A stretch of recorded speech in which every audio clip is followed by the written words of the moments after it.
नोएडा के एक आलीशान फ्लैट में मैं घुसा था, जहाँ पर यारों दोस्तों का रियूनियन हो रहा था।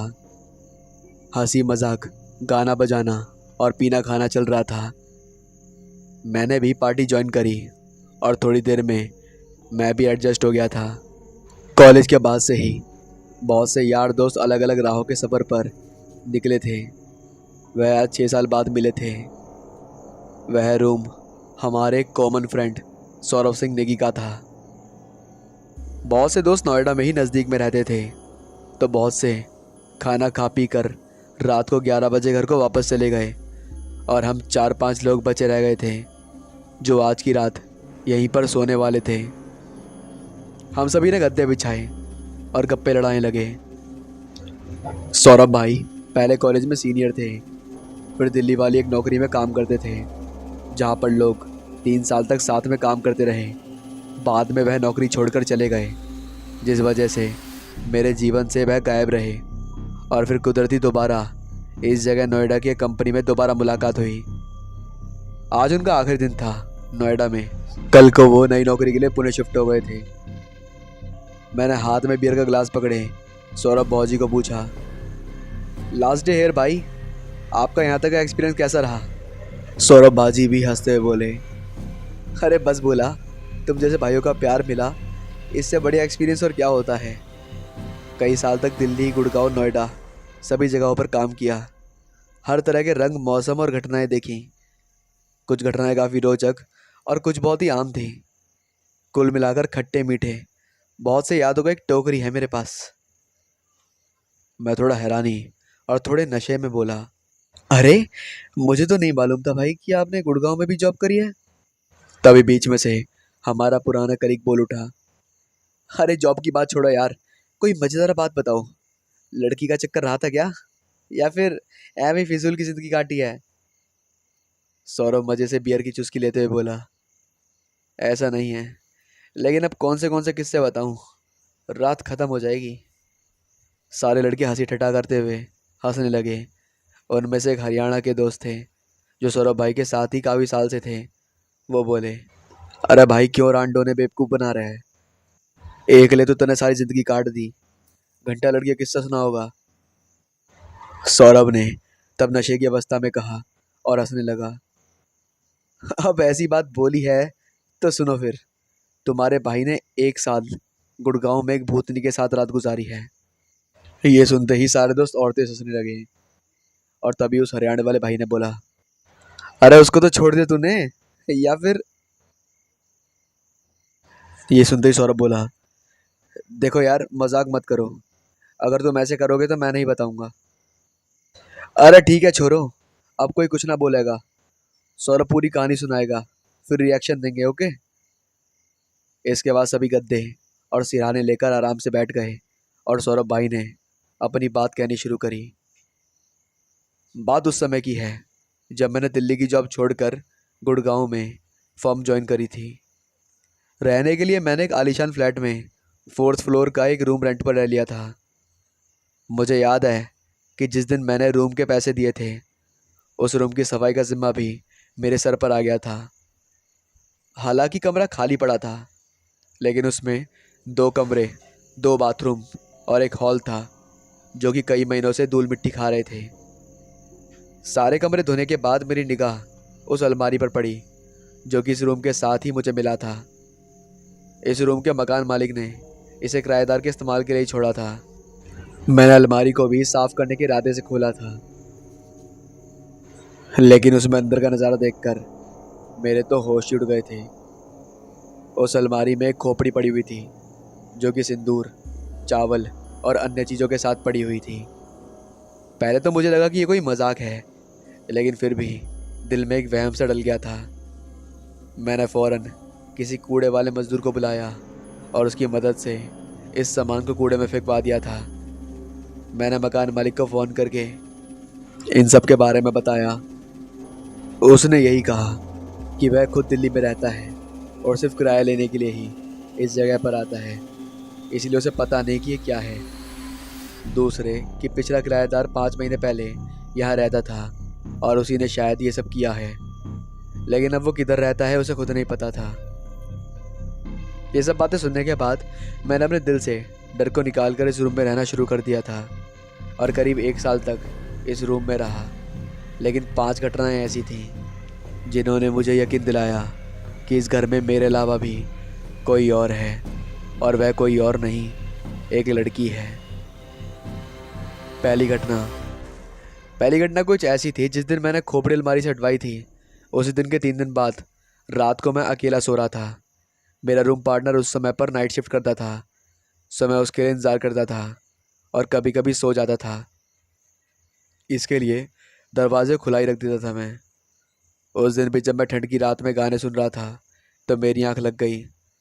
थोड़ी देर बाद जब मैं उठा तो पाया कि मेरा रूममेट आया हुआ था और खाना गर्म कर रहा था। मैंने उससे पूछा था, अरे सुरेश, तू कब आया? तो सुरेश बोला कि बस अभी आया था, 5 मिनट पहले। मैंने तब उससे हैरानी से पूछा, तो फिर? सुरेश बोला, तो फिर क्या? मैंने अपनी पूरी बात करते हुए कहा, यार मुझे फील हुआ था कि जैसे कोई हॉल में आया और मेन गेट से वापस चला गया हो। मुझे लगा कि तू आया था, लेकिन बाइक की चाबी लेने वापस चला गया। सुरेश ने थोड़ी हैरानी से कहा, भाई मैं अभी आया हूँ, तेरे को वहम हुआ है शायद। मैंने इस घटना को एक वहम समझकर भुला दिया था कि ठीक है, ये जो भी है मेरा वहम ही होगा। लेकिन इस घटना के 5 दिन बाद फिर दूसरी घटना घटी, जिससे मुझे आभास हुआ कि सच में उस फ्लैट में हम लोगों के अलावा कोई और भी है। मैं उस दिन भी सोया हुआ था कि तभी रात में ऐसा फील हुआ कि घर के बाहर जैसे किसी ने नॉक किया हो। पहले तो मैंने ध्यान नहीं दिया, लेकिन दोबारा खटने की आवाज़ में मैं जाग गया और मैंने आधी नींद की हालत में ही बाहर दरवाजे तक का जायज़ा लिया था कि कहीं मैं दरवाजे पर कुंडी तो नहीं लगाया था, क्योंकि ज़्यादातर मैं सुरेश के लिए दरवाज़ा खुला छोड़ आता था। मैंने देखा तो दरवाज़ा बंद था, तो मैंने फ़ौरन दरवाज़ा खोला, लेकिन बाहर कोई भी नहीं खड़ा था। मैंने रूम के बाहर के हॉल तक अच्छे से मुआयना किया तो उधर कोई भी नहीं था। अचानक से मेरे पीछे से आवाज़ आई, भाई बाहर क्या कर रहा है? मेरी तो चीख निकलते निकलते रह गई थी, क्योंकि लोअर और शर्ट में मेरा दोस्त खड़ा हुआ था। मैंने पूछा कि सुरेश, तू कहाँ से आया भाई? तो सुरेश बोला कि भाई मैं कभी से आया हुआ था, तू गहरी नींद में था तो मैंने डोर बंद किया और चुपचाप दूसरे कमरे में सोने लगा। जब तेरी दरवाजे पर आवाज़ सुनाई दी तो मुझे लगा कि कुछ बात है, तो मैं इसलिए बाहर को आया था। उस दिन के बाद से ही मुझे लगने लगा कि इस घर में कुछ तो अजीब था। तीसरी घटना ने मुझे और मेरे दोस्त सुरेश को भी साफ कर दिया था कि मुझे वहम नहीं हो रहे थे। उस दिन हमारे रूम पर एक कॉमन हाउस पार्टी थी, जिसमें गुड़गांव के मेरे ऑफिस वाले आए थे। रात को उनमें से कुछ मेरे रूम पर रुक गए थे, तो कुछ लोग हॉल में सो गए थे और कुछ मेरे रूम में। मैं और सुरेश उसके रूम में आराम कर रहे थे कि रात को किसी का फ़ोन आया। फ़ोन हॉल में सोने वाले मेरे ऑफिस के कलीग का था। वह बहुत ही धीमी सी आवाज़ में बोला, सौरभ भाई, क्या आपके फ्लैट में कोई भूत है क्या? मैंने पूछा, क्या भाई तू नशे में है क्या? तो वह थोड़ा डर कर बोला, भाई अभी भी मेरी थोड़ी सी आंख खुली तो मैंने किसी को हॉल में से निकलकर बाहर दरवाजे की तरफ जाते हुए देखा था। मैंने उससे पूछा था कि भाई तेरा वहम होगा, तो उसने कहा कि वहम होता तो दरवाज़ा अपने आप कैसे खुला पड़ा है। मैंने फ़ोन काट कर उसके पास आया और उसे जवाब तलब किया कि उन लोगों में से तो कोई नहीं था जो बाहर गया था। तो उसने जवाब दिया कि कोई भी बाहर नहीं गया था और जो बाहर गया था वो उसके अनुसार एक लड़की थी। उसके बाद मेरे ऑफिस में ये बात फैल गई कि मेरा घर एक हॉन्टेड प्लेस है, और इस बात से मेरे ऑफिस के लोग डर गए थे। मैंने इन घटनाओं से एक बात नोटिस करी थी कि ये सारी घटनाएं रात 12 से 3 के बीच में होती हैं, और ज़्यादातर हर कोई यही शिकायत करता था कि उसने किसी आकृति या लड़की को हॉल से निकलकर बाहर जाते हुए देखा है। कई बार 4 बजे के आसपास किसी के नॉक करने की आवाज़ भी आती थी, और जब हम लोग दरवाज़ा खोलते थे तो उधर कोई भी नहीं होता था। इसके अलावा ऐसी कोई घटना जिससे किसी का मूड सनके, ऐसा कुछ नहीं हुआ था। जिसमें उस आकृति ने हम पर कभी भी किसी प्रकार का कोई हमला या फिर कुछ भी नुकसान पहुंचाया हो हमें। चौथी घटना, ये तो काफ़ी हंसा देने वाली घटना थी, लेकिन बहुत ही डरावनी थी। मेरा दोस्त सुरेश, जिसकी गर्लफ्रेंड एक रात के लिए हमारे फ्लैट पर पार्टी के लिए आई थी। हम खाना पीना खाकर बैठे हुए थे और बात कर रहे थे कि तभी सुरेश ने अपनी गर्लफ्रेंड को डराने के लिए उसे बातें बतानी शुरू कर दी। पहले तो उसकी गर्लफ्रेंड ने रिस्पॉन्स में यही कहा कि सुरेश का दिमाग ख़राब है या वह उसे घर पर बुलाना नहीं चाहता था, इसलिए उसने ऐसी मनगढ़ंत कहानी बनाई। लेकिन जब मैंने भी इस बात पर जोर दिया कि इस प्रकार की अजीब घटना इस फ्लैट पर हुई है, तो वह ज़ोर से हंसने लगी और बोलने लगी कि यार तुम लोगों को मुझसे प्रॉब्लम है तो ऐसे ही बोल दो ना, मजाक की भी कोई लिमिट होती है। जैसे उस लड़की ने आखिरी शब्द कहे कि तभी अचानक ऐसे तेज़ धड़ाम की आवाज़ फ्लैट में गूंजी थी कि हम तीनों एकदम से चुप करके बैठ गए। कुछ मिनट के लिए तो तीनों को काटो तो खून नहीं था। ऐसा लगता था जैसे किसी ने सारी हिम्मत जैसे बर्फ़ की तरह जमा दी हो। फिर मैंने हिम्मत करके आगे बढ़कर टॉयलेट में चेक किया तो मालूम चला कि उधर हमारा टॉयलेट वाइपर गिर गया था।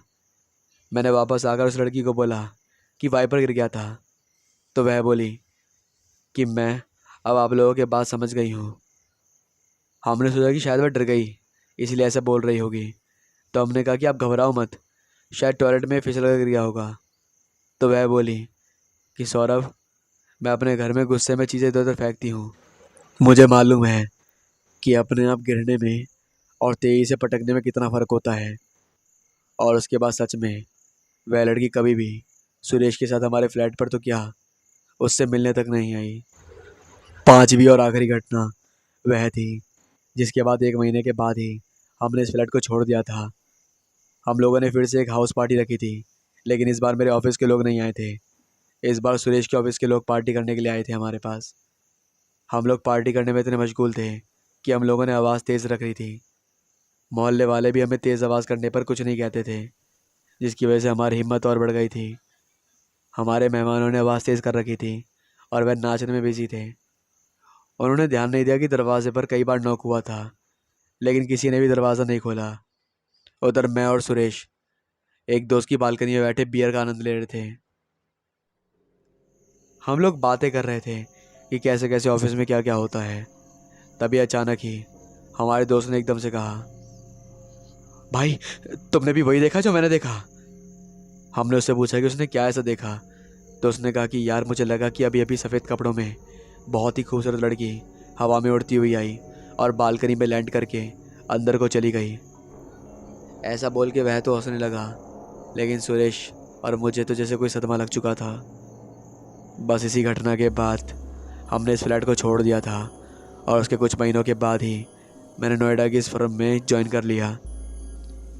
सारी घटना ख़त्म होने के बाद हरियाणा वाले दोस्त बोले, यार ये तो तूने बड़ी गजब की कहानी सुनाई, लेकिन कुछ सवालों के भी जवाब दे दे।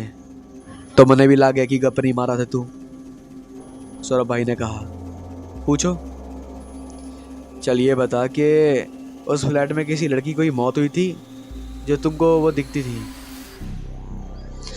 यार ये तो कहना मुश्किल है, क्योंकि उस फ्लैट के मालिक ने खुद वह फ्लैट किसी से खरीदा था और वो खुद कभी भी उधर नहीं रहता था। सिर्फ वो उधर किराएदार ठहरा रहता था और पैसा लेता था। और ये बता कि उस खोपड़ी का क्या किस्सा था? देखो यार, जहाँ तक मुझे पहले लगता है कि उस मकान का जो पिछले किराएदार है उसे कोई तांत्रिक विद्या आती थी जिसके लिए वह ये प्रक्रिया करता था। लेकिन उस फ्लैट से आने के कई साल तक मैं सोचता रहा और मैंने निष्कर्ष निकाला था कि शायद पिछले किराएदार को भी इस आत्मा ने तंग किया होगा, जिसने इस आत्मा को बांध लेके किसी प्रकार का कोई टोटका किया होगा, जिसे भूलवश जब मैंने हटा दिया तो वह आत्मा आज़ाद हो गई और पहले की तरह विचरण करने लगी। इसके बाद मैंने एक बात कही, सौरभ भाई, तो जब आपने ये फ्लैट छोड़ दिया तो क्या फिर आपको वह करती ने परेशान नहीं किया? तब सौरभ भाई ने बोला, शायद वह कोई बेचारी रूह थी जिसे सिर्फ अपनी रहने की जगह चाहिए थी। उसका मकसद हमें नुकसान पहुंचाना या हमें तंग करना नहीं था, लेकिन बस हमें उस फ्लैट में डर लगता था, इसलिए हमने वो फ्लैट छोड़ दिया। हरियाणा वाले भाई मजाक में बोला, लेकिन एक बात तो तूने फिर से गोल कर दी, ये तो बता कि वो लड़की जाती किधर थी। ज़रूर कॉल सेंटर में काम करती होगी बेचारी।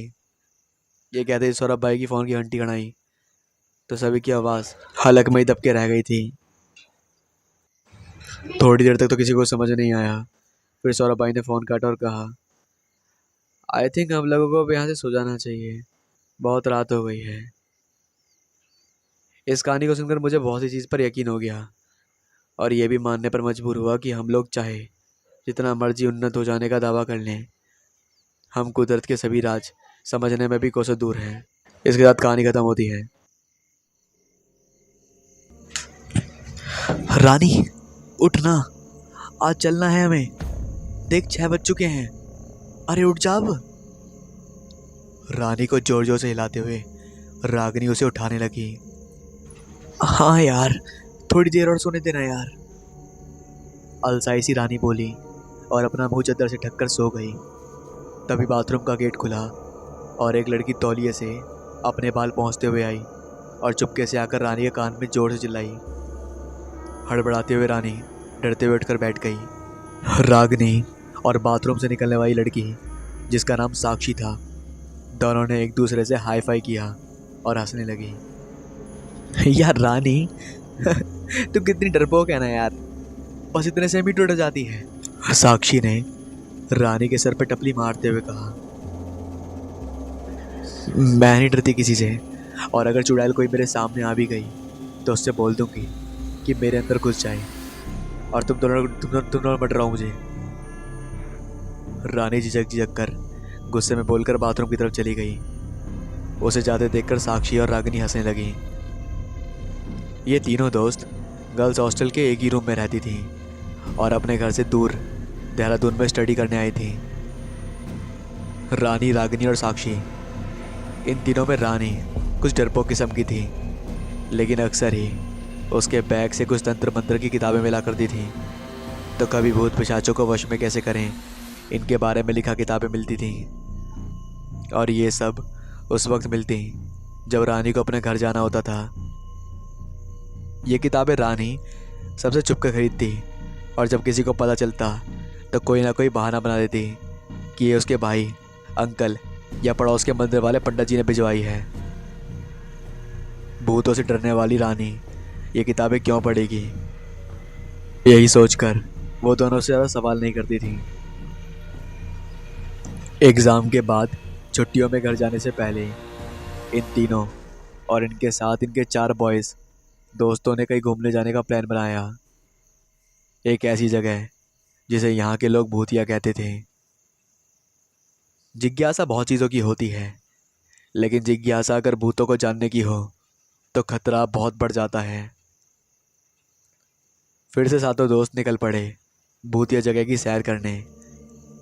राघव, आशीष, सौरभ और करण, ये चारों गर्ल्स हॉस्टल के बाहर अपनी खुली गाड़ी में इन तीनों का इंतजार कर रहे थे। थोड़ी देर में तीनों भी तैयार होकर नीचे आईं और गाड़ी में बैठ गईं और सब रवाना हो गए। हंसी मजाक करते वो लोग भूतिया कहलाने वाली घाटी की सीमा में प्रवेश कर चुके थे। अचानक ही मौसम में परिवर्तन आने लगा। मई की इस भयंकर गर्मी के मौसम में इन्हें सर्दी का एहसास होने लगा था। अरे यार, ये गर्मी के मौसम में अचानक सर्दी कैसे लगने लगी। मैंने रानी की एक बुक में पढ़ा था कि जहाँ भूतों चुड़ैलों का वास होता है वहाँ ऐसी गर्मी के मौसम में ठंड लगती है। रानी के घूरते हुए साक्षी ने बोला, चुप करना यार, क्या फालतू की बातें के लेकर बैठ गई तू, ये सिर्फ मौसम खराब है और कुछ नहीं है। आशीष ने चिढ़ाते हुए साक्षी से कहा तो सब पे एक पल के लिए चुप हो गए। गाड़ी आगे बढ़ती गई। सब उस जगह को हैरानी से देखने लगे थे। बहुत खूबसूरत थी वो जगह। हरे भरे बड़े बड़े से पेड़, कुछ फूलों के तो कुछ फलों के। यहाँ एक अजीब बात यह भी थी कि इस गर्मी के मौसम में यहाँ अमरूद के पेड़ों पर बहुत से अमरूद लगे थे। और तो और वहीं उसके पास ही कश्मीर में होने वाले सेब के पेड़ भी थे। इसी तरह अंगूर, पाइनएप्पल, मौसमी आदि के भी पेड़ लगे हुए थे। ये सब देखकर सब बहुत खुश थे। सबको इन्हें निहारते हुए बस आगे बढ़ रहा था। ऐसा लग रहा था जैसे कोई अदृश्य शक्ति ने इन्हें सम्मोहित कर लिया है और अपनी ओर बुला रही है। जैसे जैसे वो आगे बढ़ते जाते उन्हें और भी खूबसूरत जगह मिलती जा रही थी। स्पीड से बढ़ती गाड़ी चलते हुए अचानक ही रुक गई और इन सबका सम्मोहन टूट गया। सब एक दूसरे को हैरानी से देखने लगे। अरे ये हम कहाँ आ गए? और ये जंगल इतना खूबसूरत कैसे हो सकता है? करण ने हैरानी से चारों तरफ देखते हुए कहा। एक मिनट, ये सारे फ्रूट्स एक ही जगह कैसे? और ये सब यहाँ कैसे उग गए? और ये अमरूद गर्मी में कब से अमरूद होने लगे? ये सब क्या है? करण की बात सुनकर रागिनी बोली, अरे गाइस, ये भूतिया जगह है तो शायद यहाँ ये सब पॉसिबल होगा। कहते हुए साक्षी हंसने लगी, फिर सबको देखकर बोली, गाइस क्या तुम लोग भी? मेरे घर भी तो अमरूद सेब पाइनएप्पल सबके पेड़ लगे हुए हैं, है ना? यहाँ क्यों नहीं हो सकते फिर? तुम लोग भी ना पागल हो बिल्कुल। ठीक है यार, अब यहाँ मत शुरू हो। ये बताओ कि अब क्या करें? ये गाड़ी तो पंचर हो चुकी है, अब आगे कैसे जाएं? रात भी होने वाली है, बताओ क्या करें? क्या यार, गाड़ी पंचर है तो एक काम कर, गाड़ी को खड़ी कर, हम पैदल चलते हैं। तभी बीच में डरी हुई रानी बोली, क्या गाड़ी पंचर? सब उसे देखकर हंसने लगे। वो गुस्सा होकर आगे की तरफ पैदल ही चलने लगी। सबने गाड़ी से सामान उतारा और पैदल ही रानी को आवाज़ लगाते हुए उसके पीछे पीछे चल दिए। अचानक ही भारी गर्जना के साथ तेज़ बारिश शुरू हो गई। सब पूरी तरह भीग गए थे, साथ ही ओले भी पड़ने लगे थे, जिससे बचने के लिए सब इधर उधर कोई सेफ जगह खोजने लगे। तभी साक्षी को एक जगह दिखाई दी। 2 मंजिला बहुत बड़ा सा लंबा सा घर। दूर से देखने पर यह कोई कॉटेज जैसा दिखाई दे रहा था। सब भागते हुए पहुंच गए। वो एक सुनसान सा बहुत पुराना सा कोई गर्ल्स हॉस्टल था। नाम था रानी देवी गर्ल्स हॉस्टल और इसके जस्ट पीछे खंडर हो रखा एक कॉलेज था। अरे वाह, देखो रानी मैडम, यहाँ तुम्हारे नाम का हॉस्टल भी है। वाह क्या कहना। रागिनी ने रानी के कंधे पर हाथ मारते हुए कहा। तभी सौरभ ने सबको चुप रहने का इशारा किया और फोन में देखते हुए बोला, गाइस ये हॉन्टेड है। आज से 25 साल पहले यहाँ बहुत कुछ हुआ था। यहाँ विदेशियों के बच्चे, मेरा मतलब लड़कियाँ पढ़ने आया करती थी। 25 साल पहले यहाँ एक दिन रात को बहुत तेज़ बारिश हुई। सुबह जब प्रोफेसर लोग यहाँ आए तो वार्डन और चौकीदार गायब थे और पूरे हॉस्टल में खून ही खून बिखरा पड़ा था। यहाँ लगभग 100 लड़कियाँ थीं और सब अजीब तरीके से गायब हो गई थीं और आज तक ये राज किसी को भी पता नहीं चला कि आखिर वो लड़कियाँ गई कहाँ। और तो और जब वहाँ पड़े खून की जांच करवाई गई तो पता चला कि ये 10 दिन पुराना है। फिर कुछ दिनों बाद वो कॉलेज एक ही रात में खुद ब खुद खंडर हो गया। उसके बाद यहाँ आज तक कोई भी नहीं आया। ये कहते हुए सौरभ चुप हो गया। ये सब सुनकर सब कांप रहे थे। डर सबके चेहरे पर दिखाई दे रहा था। ये क्या बोल रहे हो तुम सौरभ? ये हॉन्टेड है? घबराती सी रानी बोली। हाँ, लेकिन अभी हमें यहाँ रुकने के अलावा और कोई चारा भी नहीं है। अब इतनी रात को हम जाएंगे तो जाए कहाँ? बाहर रहे तो ओले की मार या जंगली जानवरों का शिकार बन जाएंगे। चलो अंदर ही चलते हैं, देखा जाएगा यहाँ क्या होगा। वैसे भी मुझे इन सब बातों पर यकीन नहीं है। याद है ना लास्ट टाइम हम लोग उस हॉस्टल बंगले में रुके थे, क्या हुआ था? कुछ भी तो नहीं ना? उल्टा वहाँ गुंडे लोगों ने अपना अड्डा बनाया हुआ था। यहाँ भी वैसा ही कुछ होगा। रिलैक्स गाइस, डरो मत, सब एक साथ रहना। कहते हुए सौरभ ने सबको समझाया और सबको ज़बरदस्ती अंदर ले आया। कांपते पैरों से सब उस हॉस्टल की तरफ बढ़े और उसका दरवाज़ा खोला। चरमराहट की आवाज़ के साथ उस हॉस्टल का दरवाज़ा खुला। देखा तो पूरे गार्डन में एक सन्नाटा छाया हुआ था। एक मनुष्यत सी फैली हुई थी। ये सब देखते हुए वो धीरे धीरे हॉस्टल के हॉल के दरवाजे तक पहुंच गए। वो दरवाज़ा लकड़ी का था और आधा जला हुआ भी था। उन्होंने दरवाजे को धक्का दिया जिससे वो जोर से धड़ाम की आवाज़ से गिर गया। उसके गिरते ही एक बहुत बड़ा कबूतरों का झुंड फड़फड़ाते हुए बाहर की ओर निकला और एक बड़ी सी काली बिल्ली ने उन लोगों पर हमला कर दिया। बचते बचाते वो लोग अंदर की तरफ आ गए। सबने अपने फ़ोन से लाइट जला रखी थी। देखा तो वहाँ बड़े बड़े रूम बने हुए थे और कई रूम खुले पड़े थे जहाँ पर कबूतरों, चमगादड़ों और उल्लुओं ने अपना कब्जा बना रखा था। रूम में बहुत सारे बेड अभी भी लगाए हुए थे। यह सब देखते हुए वो आगे बढ़ रहे थे कि अचानक ऊपर से उनके ऊपर एक मरा हुआ कबूतर गिरा। जोर से चिल्लाते हुए वो सब पीछे की तरफ हट गए तो ऊपर एक काली बिल्ली एक और कबूतर को नोच कर खा रही थी और उन सबको घूर रही थी। डर के मारे वो सब कांप रहे थे। हे गाइस रिलैक्स, यहाँ कुछ भी नहीं है, ये सब जानवर ही हैं। चलो एक अच्छा सा रूम देखते हैं और वहीं रेस्ट करते हैं, करण बोला और आगे बढ़ा। एक मोड़ के बाद उन्हें एक अच्छा सा रूम दिखाई दिया जो बाकी कमरों के मुताबिक थोड़ा बहुत साफ था और वहाँ कोई भी जानवर वगैरह नहीं था। वो सब उस रूम में आ गए और अपने साथ लाई मोमबत्तियाँ और बैटरी चलने वाली लाइट जला ली जिससे पूरा कमरा जगमगाया उठा। वो शायद एक छोटी सी लाइब्रेरी थी क्योंकि वहाँ बहुत सी किताबें रखी हुई थीं और हैरानी की बात यह थी कि वो आज भी एकदम सुरक्षित थी। वो सब हैरानी से सब कुछ देख रहे थे। तभी साक्षी के हाथ कुछ लगा।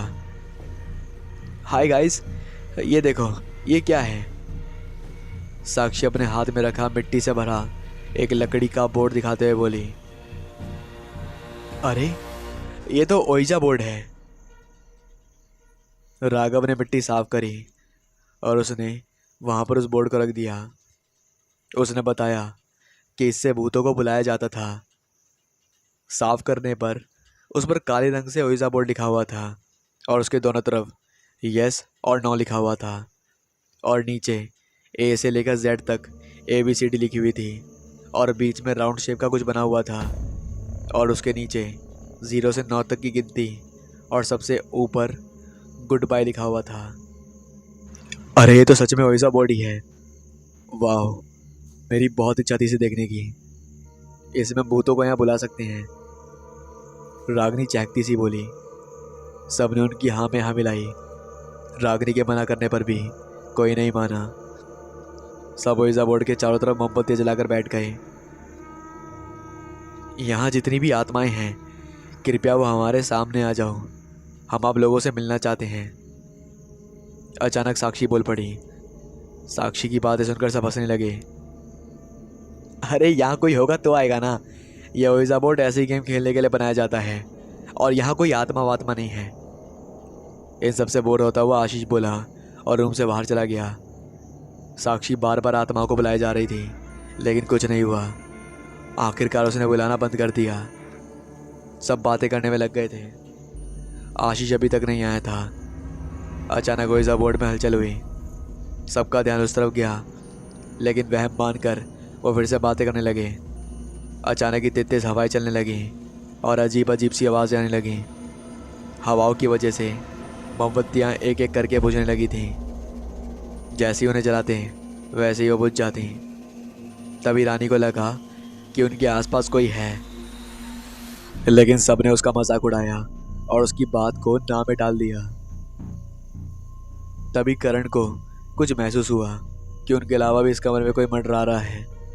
तब सब खड़े हो गए और इधर उधर देखने लगे। अचानक ओइजा बोर्ड में ज़ोर ज़ोर से कंपन होने लगी और एक भयंकर कंपन के साथ ओइजा बोर्ड के 2 टुकड़े हो गए और वो नीचे गिर गया। वहाँ पड़ी बैटरी की लाइट्स तेज़ी से ऑन ऑफ होने लगी। ये देखकर सारे के सारे डर के मारे कांपने लगे और एक दूसरे का हाथ पकड़कर बैठ गए। बाहर भयंकर रूप से बिजलियाँ चमकने लगी थी और बादल गरजने लगे थे। बिजलियाँ चमकने पर उन्होंने देखा कि उस कमरे में एक साया खड़ा था जिसका चेहरा उसके बालों से ढका हुआ था। उसे देखकर सबकी गिंगी बंद गई। क्यों बुलाया मुझे? क्यों? शांति से रहना चाह रही थी मैं। तुम इंसान लोग मजाक में हमें जगा देते हो, इसकी सजा मिलेगी तुम लोगों को। ये कहता हुआ वो साया उनकी ओर बढ़ने लगा, लेकिन मौका पाते ही वो सब के सब बाहर निकल गए, लेकिन रानी अंदर ही रह गई। वो सब लोग दरवाजे की तरफ बाहर निकलने के लिए भागे, लेकिन ये क्या, वो तो उल्टी दिशा में जा चुके थे। वहाँ से बाहर जाने का रास्ता तो था ही नहीं। जैसे ही वो वापस मुड़े, वैसे ही उनके सामने वही साया आकर खड़ा हो गया। एक नहीं, बहुत सारे साए थे वो, एक जैसे। वो सब साए धीरे धीरे उनकी तरफ बढ़ने लगे और उन सबको घेर लिया। पूरी हॉस्टल में एक भयंकर चित्कार गूंज उठी। तुम इंसान लोग हम भटकती रूहों को कभी चैन से रहने नहीं देते। इतने सालों से हमने बिना किसी को नुकसान पहुंचाए यहाँ इस वीरान पड़ी जगह को अपना घर मानकर रहते थे, और तुम लोग यहाँ एक रात बिताने आए थे। शांति से बिताते और दूसरे दिन चले जाते, लेकिन नहीं, तुम इंसानों को तो हम रूहों को बुलाना था, हमारे आराम में खलल डालना था। उसकी सज़ा तुम लोगों को ज़रूर मिलेगी, ज़रूर मिलेगी। और क्यों ना मिले, तुम इंसानों के कारण ही तो आज तक हम रूह यहाँ पर भटक रही हैं। फिर भी हमने सबको माफ़ किया, लेकिन लेकिन हमारे आराम में खलल डालने वालों को हम बर्दाश्त नहीं कर सकते। ये कहते हुए धीरे धीरे वो सब साए गायब होने गए और एक एक करके गायब हो गए।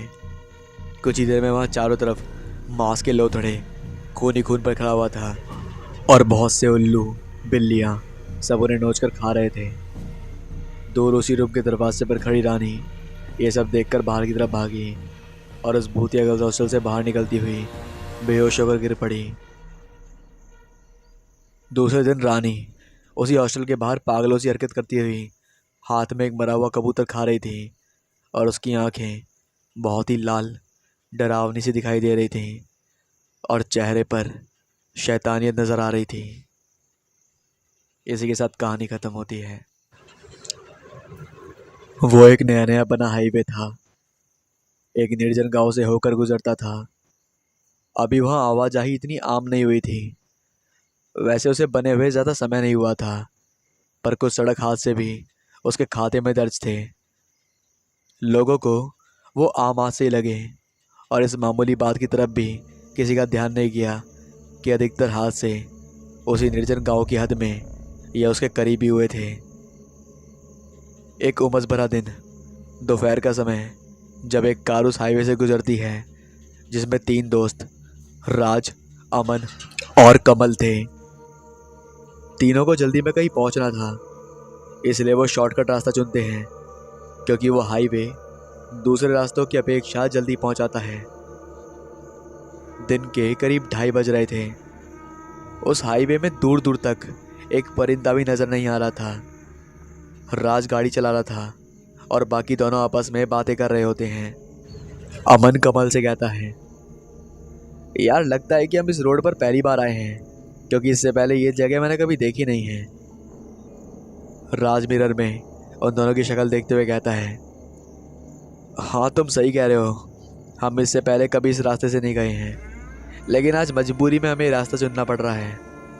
हमें किसी भी तरह शाम तक 6 बजे अस्पताल पहुंचना होगा। वहाँ मीरा जिंदगी और मौत के बीच झुल रही है।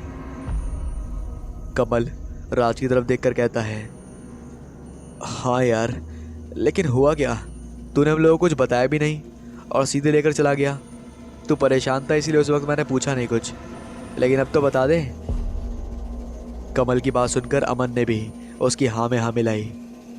राज थोड़ा उदास होते हुए कहता है, यार मुझे उसके मम्मी पापा से शादी के लिए बात करनी थी, लेकिन काम की वजह से नहीं कर पाया, और अभी कल पता चला कि उसके पापा ने उसकी शादी कहीं और तय कर दी। बस इस टेंशन में उसने बहुत ज़्यादा नींद की गोलियाँ खा ली हैं और उसे आज सुबह ही अस्पताल में भर्ती कराया गया है। मुझे तो पता भी न चलता अगर उसकी दोस्त मधु फ़ोन करके ना बताती। कमल बुरी बात सुनने के बाद, अच्छा तो ये बात है। वैसे देखा जाए तो गलती तेरी नहीं है मेरे भाई, और ना उसकी है। तू नहीं बात कर पाया, लेकिन उसे तो अपने पेरेंट्स को बताना चाहिए था ना। अमन ने भी उसके बीच में बोलते हुए कहा, हाँ यार, इन लड़कियों का कुछ पता नहीं चलता कब क्या कर जाएं। राज ने गाड़ी की स्पीड बढ़ा दी और गाड़ी अब उस गांव के पास पहुंच रही थी। सड़क के दोनों तरफ बंजर धरती और छोटी कटीली झाड़ियां दिख रही थी। लाल धूल भी उड़ रही थी। दूर कहीं छोटे छोटे घरों की कुछ आकृतियां भी दिख रही थीं जो कभी आबाद थे। यार, 2 मिनट कार रोकना, जरा हल्का होकर आता हूँ, अमन ने कहा।